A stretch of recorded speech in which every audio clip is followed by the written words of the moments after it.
Team, this is your Monday, October 7th lesson. We are going into staying in Unit 2, but we are in Lesson 13. And Lesson 13 is where we get to subtract two-digit numbers with regrouping by using expanded form. So on Thursday, you all started regrouping and you're using sticks and dots to provide that fundamental pictorial understanding, and many of you chose to use place value blocks as well. Family's in the background. Losing his mind. He's probably going to bark at me in a couple seconds. Okay, so here's the deal. We need to identify a skill that you must ensure that your kiddos walk away with understanding today, because that's your job. So we're going to work together to understand that today. The first question I asked myself, like I've modeled for you before, is what's the big idea of this lesson? Big idea is I can subtract to find the difference between two numbers. I'm not going to stop there though, because I need to start to think about the thinking my kids need to be able to do.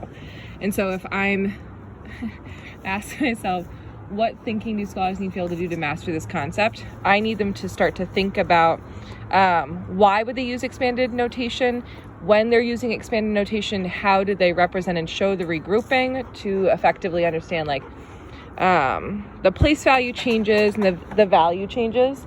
And so I'm going to start there with my thinking before I even try and jump into actually identifying a TTED today. I'm going to change it up just slightly so you can see the process that I go through. I'm going to clean the lens really quick. What I do while I'm being attacked by mosquitoes is I do the work the way I want a scholar to do it. I'm not going to use the game-based introduction. I'm going to just make up my own numbers, my own understanding, just so that I can model it for you. So if I'm doing 46 minus 29, because I want to get that regrouping value, equals unknown value, I need to start to think about the thinking I want a scholar to implement to be able to get to the big idea that I can subtract.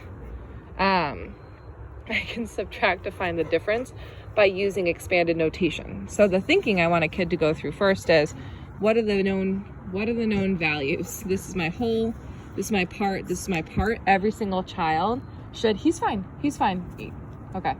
If I'm looking for an unknown part, I actually would like to see them create a number bond every time so they can continue to solidify their understanding of part, whole, number bond. And then I'm looking for that other part. Then I need them to think, I'm subtracting to find the difference. The first thing I'm going to do is I'm going to expand this number. That means realistically, if we want to get really nitty gritty, that they understand that the 4 is worth 4 tens, the 6 is worth 6 ones, this is 6 ones, this is 4 tens, 4D. Then they're going to expand the 29 out into 2 tens, 9 ones, and then they're subtracting. One of the things that's tricky for kids is the addition signs in the middle can sometimes be confusing.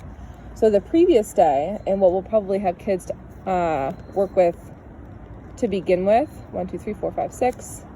The previous day, they were subtracting in in the tens and ones place. I like to do minus 2 tens, minus 9 ones, and then they actually showed this regrouping by getting rid of a 10 and changing it into 10 ones, and then being able to take away 9 ones. Today, we're doing the same thing. We want kids to understand that when we don't have enough, this is the whole. When we don't have enough in the whole, and we need to take away a part, we can't do 6 minus 9.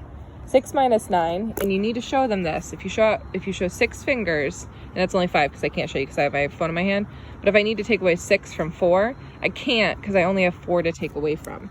So I need to go next door to the next greatest place value. I take away a 10. If I take away a 10, over here I had 3 tens left. You're going to need to do this mirror modeling as you go through. I have 3 tens left. Those 3 tens, that 1 10 gets regrouped into 10 ones. What's 10 ones plus 6 ones? 10 ones plus 6 ones is 16 ones. Now I can subtract. This part is not the part that's challenging or complicated. This is the challenging and complicated part, because the day before it was pretty easy to see the direction that we were headed in. So now this brings me back to going back into the problem and thinking through the mastery components in the skill TTED.